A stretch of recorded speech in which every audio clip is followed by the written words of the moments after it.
bonsoir. Merci, bonsoir. Bien. La semaine dernière, mesdames et messieurs, on était au mariage de ma sœur. Et alors, bon, j'avais décidé de pas mettre un costume parce que ça m'emmerdait. J'ai dit, tiens, je vais m'habiller comme un Jones. Tu sais, avec des pantalons, tu peux chier dedans pendant 8 jours. Avec des semelles qui font 30 cm, j'ai dit, tiens, c'est bien. Donc, je suis arrivé à la mairie comme un Jones, comme ça, tu vois. Et ils m'ont tous pris pour un gars de l'entretien, les mecs. Il y avait un mec qui m'a dit, oh, faut pas rester là, c'est une fête privée ici. J'ai dit, quoi, c'est ma sœur qui se marie. Il m'a dit, justement, faut que ce soit propre, va balayer. Et ça va, oh. Alors on est rentré dans la mairie, on s'est fait chier 1 heure à écouter la vie des mariés debout, dans des chaussures neuves qui tuent les pieds, debout, parce que ça dépend où tu te maries. Et là où ma sœur s'est mariée, à Saint-Bouzieux-le-Haut, c'est pourri, il faut pas y aller. Il n'y avait pas de place pour tout le monde. Bref, donc après on est parti à l'église. Mais l'église c'était mieux, voyez-vous, parce qu'à l'église au moins t'es assis. Bon, des fois t'es debout, après t'es assis, j'ai pas compris. Alors on a chanté, j'adore chanter, c'était super à l'église. On a chanté, on a commencé par, c'était quoi? C'était Lève-toi et trace ta route. Alors j'ai dit au curé, je connais pas. Il m'a dit c'est une nouvelle version. Il m'a dit dans cette version, on t'a rendu tes jambes, tu t'en sers et tu dégages. Je dis, bon, je connais pas. On a continué avec un cantique, c'était Jésus est mon berger, mais son bâton est en bois. C'est un truc pour les connaisseurs. Et alors, on a fini avec une interprétation libre de Robert, qui est l'organiste de Saint-Bouzieux-le-Haut. Et lui, tu vois, il est un peu comme ça, Robert. Et lui, il nous a fait chanter « Dieu m'a donné son foie ». Alors, je suis un mec sympa, je lui dis « Robert », après, je dis « Robert, tu t'es trompé ». Je lui dis « Dieu m'a donné la foi ». Il me dit « Toi, occupe-toi de tes affaires, va balayer ». Ça va. T'énerve pas, Robert, nous, on se casse au vin d'honneur. Et on est parti au vin d'honneur. Vous êtes tous allés dans des vins d'honneur, c'est obligatoire. Le vin d'honneur, c'est une espèce de no man's land, une zone franche, où se croisent, d'une part, ceux qui iront manger au mariage le soir, et d'autre part, ceux qui iront manger, mais chez eux.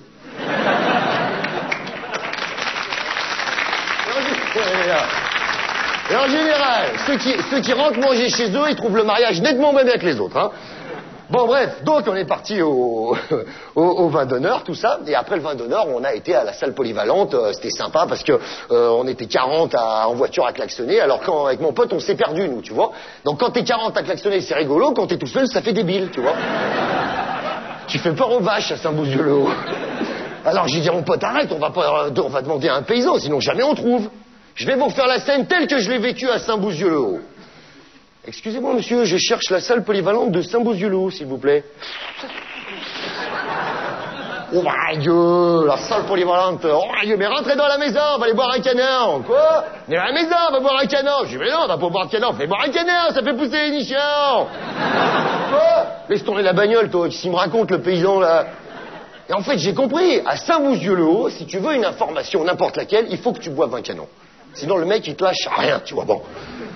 Alors, je vais schématiser, j'ai eu l'info, et en fait, quand c'était gouré, c'était à Saint-Bouzieux-le-Bas. Mais c'est pourri, il faut pas y aller non plus. Bon. On est arrivé à la salle polyvalente, on a voulu ouvrir pour entrer dans la salle, mais on n'a pas pu parce que ma sœur et mon beau-frère, ils étaient partis faire les photos de mariage, mais ils avaient gardé les clés de la salle dans la poche. Donc on était 150 devant la salle, tu vois. J'en fais une parenthèse pour les photos de mariage, tu vois, c'est marrant, ces photos, ça a toujours un rapport avec le métier ou la passion que t'as. Si par exemple t'es motard, bon, on te colle sur une moto comme ça, et on met la mariée derrière. C'est super classe, ça.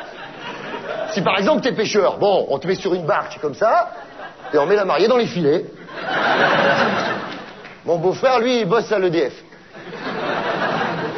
Ils les ont fait monter sur des pylônes haute tension. Non, c'est joli. Le problème, c'est que ma sœur s'était mis 150 € de coiffeur la veille, et à 40 mètres de haut, avec l'électricité statique, elle était comme ça, tu vois.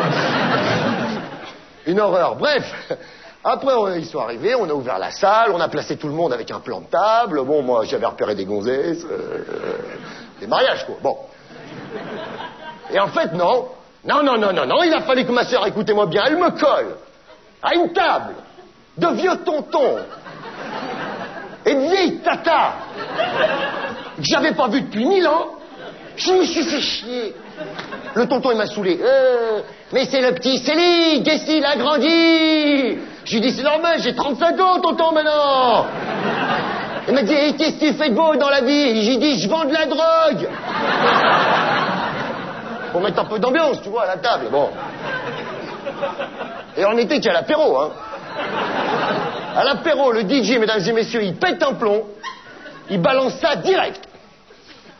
Et on fait tourner les serviettes comme des petites chinoises.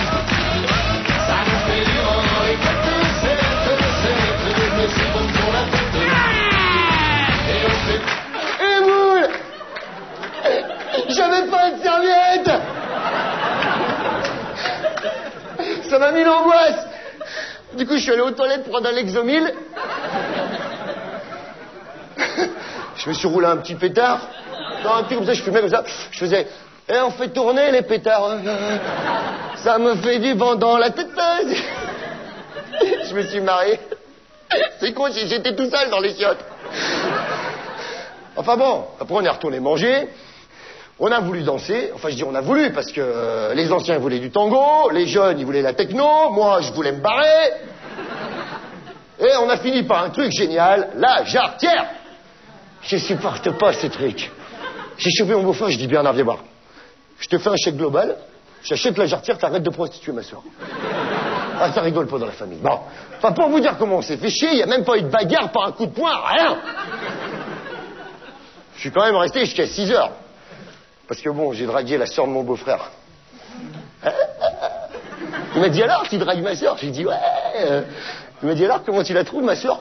J'ai dit écoute, le mot exact, c'est conne.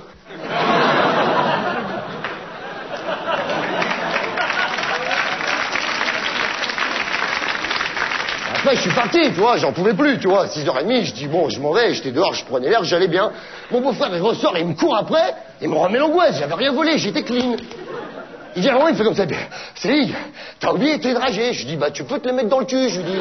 Tout, tu vois, les petites boules, le filet, tu mets tout dans ton cul, tu vois.